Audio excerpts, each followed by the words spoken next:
Chapter 30.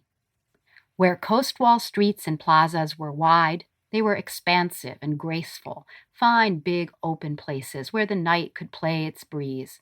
But where coast wall lanes and alleys were narrow, they were cramped and wiggling little pathways that squirmed their way between tall, drunken-looking buildings all of sandstone, buildings so close together that many of them extended arches like sandstone arms to brace themselves away from their neighbors opposite.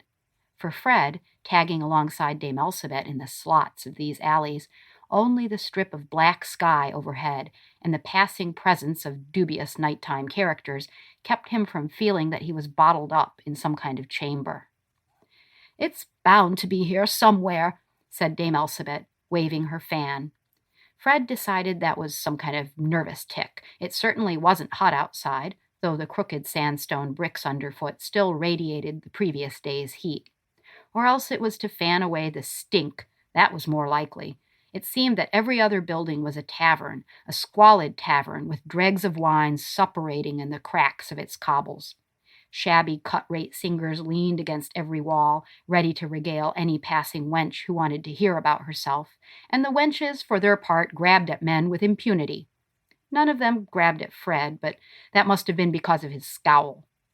Dame Elsabet slowed down to let him come up beside her, and between them they nearly blocked the street. "I recall the way being almost straight as any way through this part of the city might be, although it does always seem very different when you are not doing your own navigation. And now it is night, of course."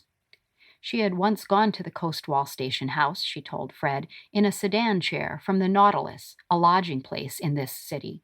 "I'd lost my hairpin," she explained, "a particularly beautiful pin which had belonged to my mother. So I decided to go and file a report about it. Very daring of me, I think. I was very daring then." She stopped and pointed at a stone arch which looked to Fred exactly like Coast Wall's hundreds of other stone arches. "There, do you see it? The one with the keystone slightly twisted sunwise. If I don't mistake, the station house was 2 cross streets and a small jog to the left further on." It was actually 3 cross streets, and more of what Fred would call a stagger than a jog, but sure enough, when they turned a corner, the whole street opened up into a wide, welcoming fan of a plaza, unfolding into a long, broad vista of rooftops and towers and lamp posts and even a few trees, rolling downhill to a view of the harbor. The plaza was anchored by a massive sandstone edifice whose tall bronze doors were held open by marble seahorses. Above its portico was an inscription in the old scholarly dialect Coast Wall had once shared with the Isle of Gold: "Here dwells justice." In they strode, the cool, smooth marble floors feeling to Fred like pure heaven after all the rough sandstone cobbles. A wench plied the door behind them with a mop, cleaning his dirty footprints away. 2 gentlemen were seated at a high stone desk. The young one looked down at them with barely concealed boredom, but the old one jabbed him in the ribs as he sprang to attention. "Good evening, your high honor. Get up, Sergeant. This is Don Philip's cousin. To what do we owe the pleasure? Has this fellow been bothering you?" This while he glared at Fred. "No, not at all. Brother Malfred has been helping me. We are here to see the Grand Constable. Immediately. We will see no one else." Both gentlemen's faces told Fred they'd come all the way here for a big, fat nothing.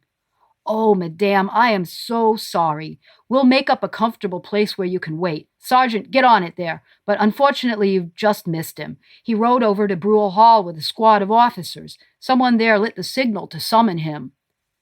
"Pox!" Dame Elsabet exclaimed. "Scabby pox!" She took Fred's arm. "Madame?" The old officer called after them, but they were already out on the portico beside the marble seahorses, headed down the hill toward the harbor.